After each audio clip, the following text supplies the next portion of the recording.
The Springboks' era of dominance is over. Rassie Erasmus must go. If you're a South African rugby fan, you've heard these claims before, especially in the last few days. And in this episode, I'm going to reveal why they're not just wrong, but why they completely miss the bigger picture. I'm also going to tell you why, despite what you may have seen, there is no need to panic. At least not yet. So let's call a spade, guys. In 2025 so far, the Springboks have played 5 tests and an additional match against the Barbarians. We have won 4 of those tests and we beat the Barbars too. Most international teams would be satisfied with that. But we do hold very high standards in South Africa. Some would say impossibly high standards. But then, we are a special rugby nation, aren't we? We have won the Rugby World Cup more times than anyone else.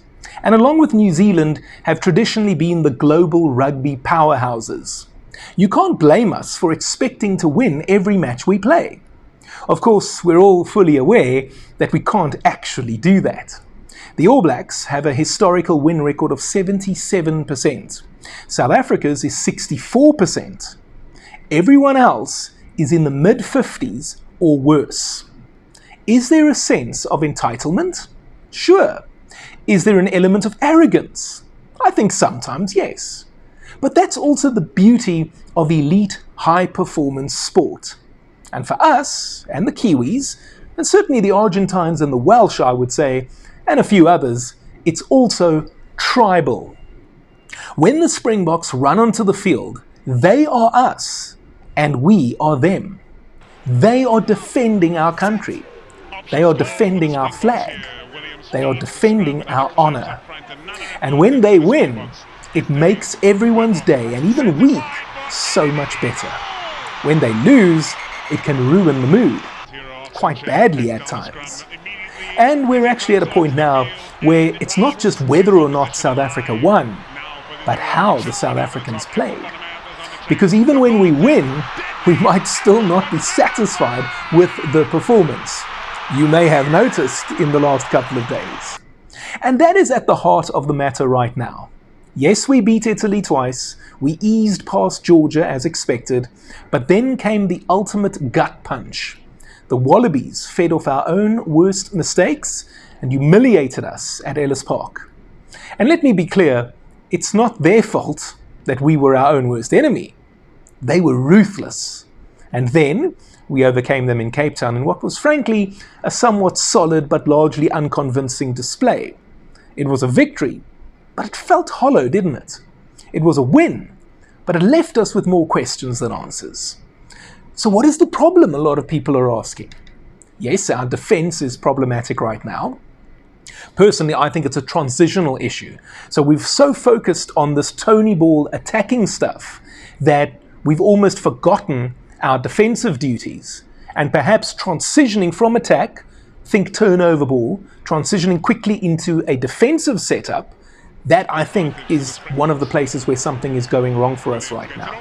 No doubt our lineouts are a mess. We're getting killed at the breakdown. A lot of players are making a lot of mistakes. And for some reason we're not mauling, which is incomprehensible to me. But what if there's a secret, unspoken reason for all of this? I have a strong suspicion that internally they have had their eye on one thing and one thing only all year. So let me break it down for you one by one. Firstly, Dr. Rassie Erasmus' strategy of building depth is a double-edged sword. It means lots of players being part of a heavy rotation system. So what you get is players gaining caps and building experience, but you sacrifice continuity. If it works in the intended manner, Doc will have at least 3 players for every position come the 2027 Rugby World Cup. And each of those players will be intimately familiar with our structures and systems. But as I say, in order to get there, Edwil van der Merwe has to get game time at wing. Or Morne van den Berg has to play at scrum half. Or Boan Venter has to play at loosehead. And it's going to be at the expense of Cheslin Colby, Grant Williams, and Oxen Chair, respectively. That's the trade-off, isn't it? The other thing that Doc is trying to change is the way we play. Now, let me be clear on this. I support the idea of adding a string to our bow. I don't support the idea of us abandoning what historically works for us. So if we can become a team that attacks with greater fluidity, then I'm all for that. But I still want to see us scrumming and mauling and tackling ferociously.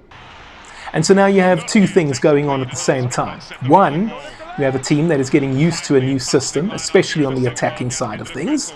And two, you actually have three teams trying to get used to this new system at the same time. Remember, if you've got 3 players in each position, that's 45 players. We've actually been using 50, 52, 55. So we've got 3 teams, right?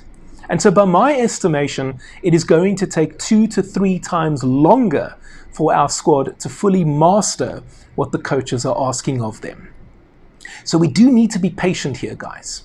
The other thing I want to say is that I have a strong suspicion that internally, the players and the coaching staff failed to appreciate the threat posed by Australia. Whatever that was, arrogance, complacency, or an oversight, I'll leave that to you to decide. My take is that internally, they always believed that they'd beat Italy, Georgia, and Australia, regardless of what team they put out. And so, these first 5 tests of the year were about gaining caps, building depth, and adding to the overall experience within the camp. You might even say that for certain players, especially the newer ones, experiencing what it feels like to lose a test match, especially one that you were expected to win, rightly or wrongly, that's actually a good thing. Because you don't want to feel that again, right? And so to that end, you could forgive average or below average displays against the Italians and even the Wallabies. Except the Aussies went and humbled us in Johannesburg, didn't they? And all of a sudden, we had a problem. Because now, those lethargic performances were being highlighted. What is the problem? Why are certain players looking so tired? Or even old? Or even not up to international standard? Some have said the players aren't fit enough. I don't know if I believe that. But I do think something is not quite right in our camp. Again, my best guess is that ever since the fixtures were announced, we looked at those 2 tests against the All Blacks in New Zealand and licked our lips. Especially because one of those is at Eden Park. The Kiwis haven't lost there since 1994. It's been 50 tests without a defeat at the famous Auckland venue. We are the world champions. We hold every trophy available to us. The Rugby Championship, Freedom Cup, Mandela Plate, Qatar Airways Cup, and of course the Webb Ellis Cup. And the only thing this team has not done is beat the All Blacks in their own backyard, specifically Eden Park. And so I think our focus has been on that. That is the one that was identified at the start of the year as the big one for the year. And so even if only subconsciously, that's the contest where the real focus has been. Now, if we go there and pull off the win, and to be clear, we don't win, or if we don't win at Eden Park, but we do emerge victorious in Wellington, it will still be seen as a success. And if we do that, then the Azuri, Georgia, and Aussie matches will be largely forgotten. But if we lose both tests in the land of the long white cloud, then there are going to be even more questions. I watched how the New Zealanders were beaten in Buenos Aires by Argentina on Saturday night. And I won't lie, they are not the superhuman team they were in the 2010s. That should give us hope.